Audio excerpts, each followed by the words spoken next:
আগামীকাল অর্থাৎ শনিবার 10 ফেব্রুয়ারি আমবাসা পুর পরিষদের নবনির্মিত ভবন উদ্বোধন হতে চলেছে। নবনির্মিত ভবনের উদ্বোধন করতে চলেছেন রাজ্যের মাননীয় মুখ্যমন্ত্রী প্রফেসর ডক্টর মানিক সাহা। শেষ পর্যায়ে কাজ পরিদর্শন করতে আসলেন ধলাই জেলার জেলা শাসক ও সমাহর্তা ডক্টর সিদ্ধার্থ শিব জয়সওয়াল, জেলা পুলিশ সুপার অভিনাশ রায়, আমবাসা পুর পরিষদের ভাইস চেয়ারম্যান গোপাল সূত্রধর, মহকুমা শাসক সহ অন্যান্যরা।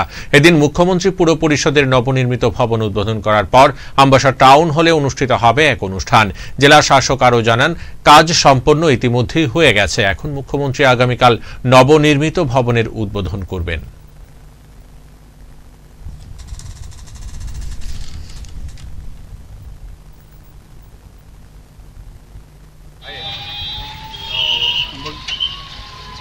माननीय मुख्यमंत्री महोदय का कल विजिट है।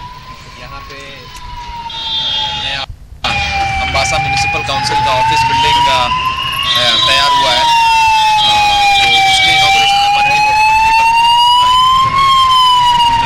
के विजिट को लेकर तैयारी है, उसका जायजा लेने के लिए विजिट कर रहे हैं। और इसके बाद माननीय मुख्यमंत्री कमलपुर जाएंगे, वहाँ पे भी सिक्योरिटी रिलेटेड जो इशूज़ हैं उसको लेकर